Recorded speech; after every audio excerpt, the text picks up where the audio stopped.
بەڕێزانم ڕۆکە جارێکی دیکە پێشوازمان لە بەڕێز کاک ئایدین معروف وەزیری هەرێم بۆ کاروباری پێکهاتەکان کرد لە ئیدارەی سەربەخۆی سۆران. دیارە ڕنگدانەوەی پێکهاتەکاندا سنوور و لە دەڤەری ئیدارەی سەربەخۆی سۆران ڕنگدانەوەیەکی زۆر جوانە و پێکەوە ژیانێکی دیرۆچی لەو دەڤەرە هەیە و ئێمە لە ئیدارەی سەربەخۆی سۆران گرنگجێکی تایبەتیمان بەو پێکەوە ژیانە و بەو لێک تێگەیشتن لەگەڵ هەموو پێکهاتەکان بە تایبەتی خوشک و براکریستیانەکانی ئەو دەڤەرە هەیە. سەردانی بەڕێز کاک ئایدنیش بۆ چەندین جار بۆ ئەو دەڤەرە دیارە هەر لەو ڕوانگەیەوە هاتووە کە ئەو پێکەوە ژیانەی لە سنووری ئیدارەی سەربەخۆی سۆران هەیە ڕنگدانەوەی لە ناوچەکانی دیکەی کوردستانیش و ناوچەکانی دیکەش ڕنگدانەوە هەبێتن. دیارە هەمومان دەزانین کە بابەتی سیاسیەکان و کورسی کۆتا لە هەڵبژاردنەکانی پەرلەمانی عێراق ئێستا بابەتی گەرمی هەنووکەینە و پێداگری حکوومەتی هەرێمی کوردستانیش لەسەر کورسی کۆتا بۆ هەڵبژاردنەکانی پەرلەمان جارێکی دیکە ئەو پەیامەیە کە ئێمە لە حکوومەتی هەرێمی کوردستان بڕوامان بە پێکەوە ژیانی هەموو پێکهاتەکان هەیە و بڕواشمان بەوە هەیە کە دەبێت بەشدار بن لە بەڕێوەبردننی ئەم وڵاتە. بۆیە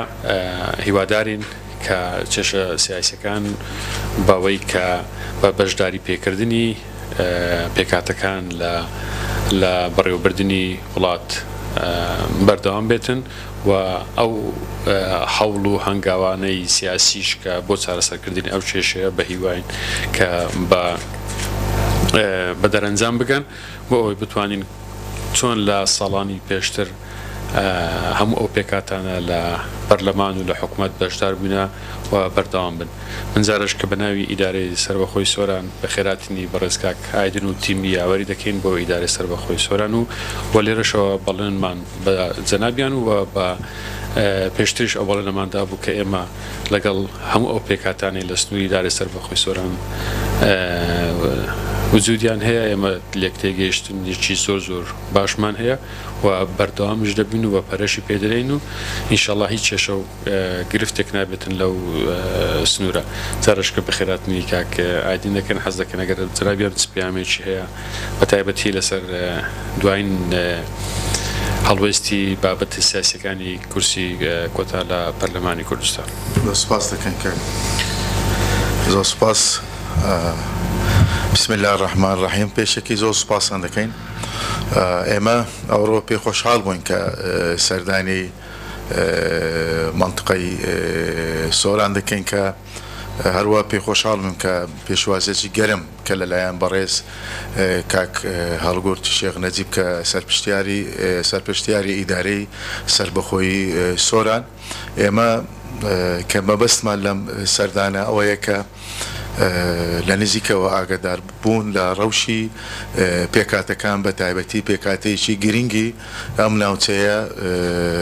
کە پێکاتەی نەتەوەی کردلان سریان ئاشور کە لێسادا ئێمە پێشتریش چەندە سەردانمان کردووە بۆ منطقەی سۆران بۆ ناوچەی سۆران کە لەو ناوچەیەدا کە تەعایش و پێکەوە ژیانێکی باشەیە کە لە نێوان نەتەوەکان و لە نێوان ئەدیانەکانش ئەمەش جێگای دەستخۆشیە. ئێمە وەکو وەزیری هەرێم بۆ کاروباری پێکاتەکان لەم کات زیاتریش کە ئەمە لە نزیکەوە ئاگادار بوون لە ڕەوشی پێکاتەکان سەردانی چەندە پێشش کە چەندە ئەو ناوچانمان کردە کە وجودی نەتەوەکان و وجودی ئەدیانەکان تێدایە و لێستادا حکوومەتی هەرێمی کوردستان لە هەموو کات زیاتریش پشتیوانی لە داواکاریەکانی پێکاتەکان و پشتیوانی لە ماپەکانی پێکاتەکانی کردووە و کە ئەمە زۆر گرنگە و هەنگاوێکی زۆر باش بووە. لێستادا کە لە هەرێمی کوردستان وجودی پێکەوە ژیانی نەتەوەکان و ئەدیانەکان لە ئاستێکی زۆر باشدای. ئێمە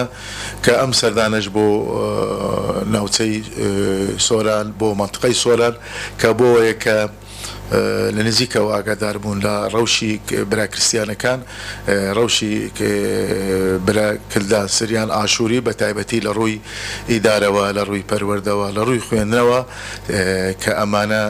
پێشتریش کە بە هەمان شێوە سەردانمان کردبوو کە لەو ناوچەیەدا کە ئەم پێکەوە ژیانە ئەم تەعایش و برایەتیە جێگای تەقدیرە بۆیە ئێمەش کە بۆی بتوانێت کە ئەم گرفتانە و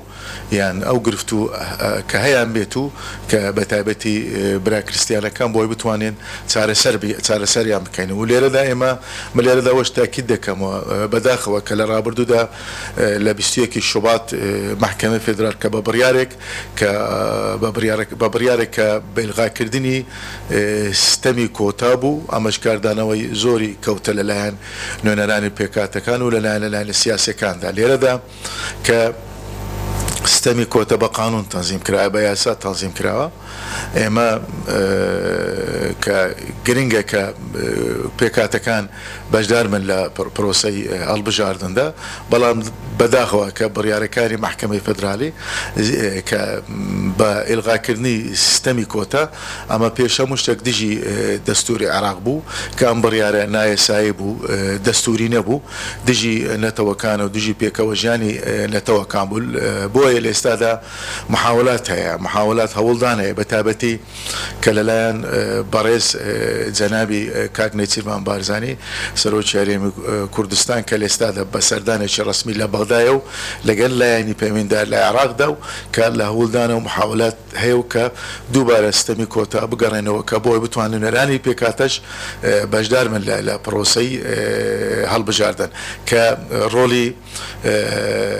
جەنابی کاک مەسعود بارزانی کە لە هەموو کات زیاتر ڕۆڵێکی زۆر گرنگە بووە و پشتیوانێکی زۆر گەورەی هەبووە لە مافەکان و لە داواکاریەکانی پێکاتەکان کە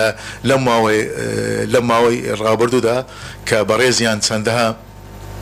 کۆبنەوەی لەگەڵ نوێنەرانی پێکاتەکان کردومە بەسی دامیکردنی و پشتیوانی کردنی لە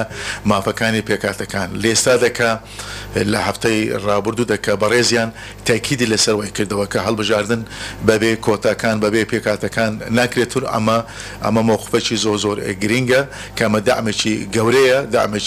گەورەیە بۆ پشتیوانێکی گەورەیە بۆ نەتەوەکان و بۆ ئەدیانەکان لە هەرێمی کوردستاندا ئێمە هەموو لایەک باش ئەزانین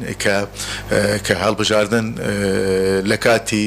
کاتی خۆیدا ناکرێت و لەبەرەوەی کە لێستادا کە حزبێکی ئەساسی کە لە هەرێمی کوردستان وەکو پارتی دموکراتی کوردستان کە تێبینی هەیە لەسەر پرۆسەی هەڵبژاردندا ئەڵێتن کە بەو شێوازە ئێمە بەشدار نابین لە هەڵبژاردن بە تایبەتی بەبێ بەشداری نەکردنی پێکاتەکان کە ئەڵێ ئێمەش بەشدار نابین لە پرۆسەی هەڵبژاردن بۆی ئەم تێبینیانە گرنگە و لە ئێستادا لە بەغدا کە ئەوەدانەوە ئەو شاندانە کە لەلایەن حکوومەتی هەرێمی کوردستان و بە تایبەتی بۆ لە شاندی سەرۆکایەتی هەرێم کە سەردانی بەغدا کراوە و ئەمانە گرنگە و گەیشتنە مەرحەلەی کۆتا و لەوانە لە کاتێکی نزیکدا سیستەمی کۆتا و کۆتا دووبارە بگەڕێتەوە بۆی بتوانێت بەشدار من لە پرۆسەی هەڵبژاردن کە ئەمە بابەتێکی دموکراسیە و مافەکە کە تایبەتە بە کۆتا من دووبارە لێرەدا من زۆر سوپاسی ئیدارەی سربەخۆیی سۆران دەکەم کە بۆ پێشوازیانە هەروەتر زۆر سوپاسی بەڕێز کاک هەڵگورد دەکەین کە لە هەموو کات زیاتریش دەعم و پشتیوانی هەبووە بۆ پێکاتەکان و بۆ بێزکردنی پێکەوە ژیان لە ناوچەی سۆراندا زۆر سوپاسان دەکەین.